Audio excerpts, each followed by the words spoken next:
It's the Law.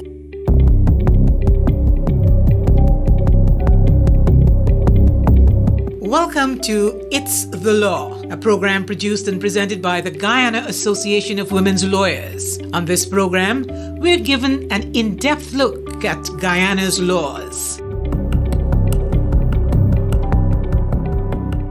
On today's program, we hear from Denise Hodge about the registration of births. My name is Denise Hodge. I am the Vice Chair of the Guyana Association of Women Lawyers. Today I will discuss a very important topic, registration of births. The Registration of Births and Deaths Act, Chapter 4401, provides valuable information on this topic.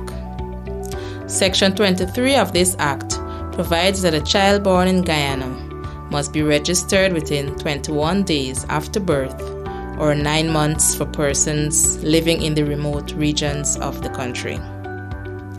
This same section requires that one or both parents can register the child.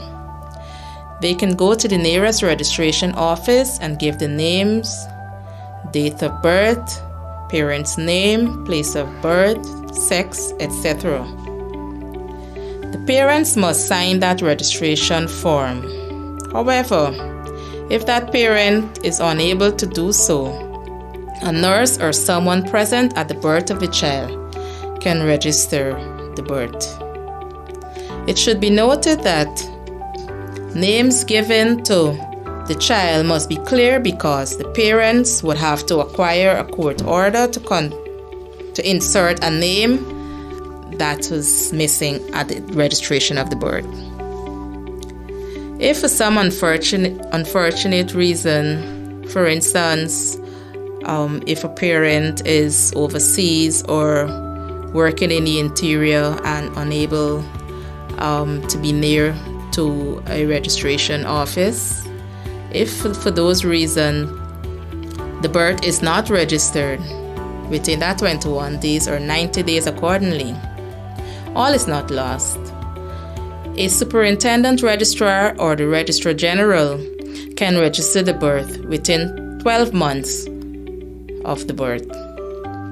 However, after 12 months has passed, the Registrar General may register the birth. It should be noted that the person would have to provide an affidavit of identity sworn before a Justice of Peace with the relevant information. A supporting affidavit of identity from a relative may also be required. Please note also that where the child's parents are unmarried, they may agree to put the father's name on the register, or the parent registering the birth may choose the surname. However, it is important to note that if the father's name is not added at the time of registration, it cannot be added unless a court order is granted upon the application of the parties. The Registrar General will recognize same and make the necessary changes. Important to note as well, when the father's name is stated on the registration of birth, this can be used as evidence of paternity for the purpose of maintenance and inheritance claims on the child's behalf, as well as evidence of the father's adultery, where he's married to someone else at the time of the birth. Can someone re-register a birth? Yes. For instance, where the parents were unmarried at the time of the birth and have later married, they can apply to the Registrar General within 3 months after the marriage, requesting that the birth be re-registered, and this can be done. Can errors be corrected on the registration form? Of course. Section 43(2) of the Registration of Births and Deaths Amendment Act 2021 permits the registrar to correct minor clerical errors made on form.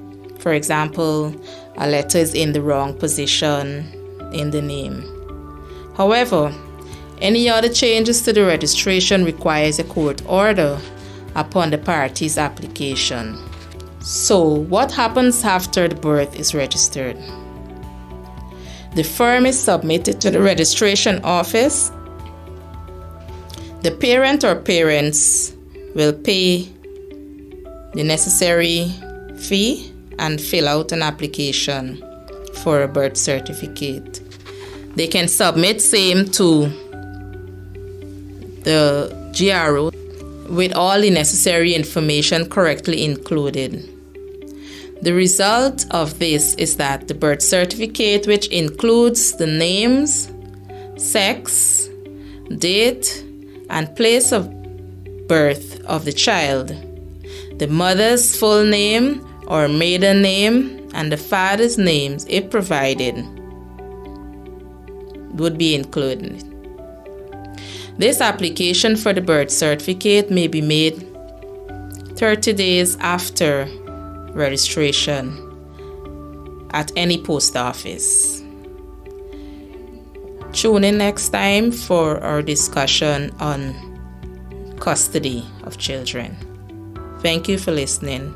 You have been listening to It's the Law, a program produced and presented by the Guyana Association of Women Lawyers.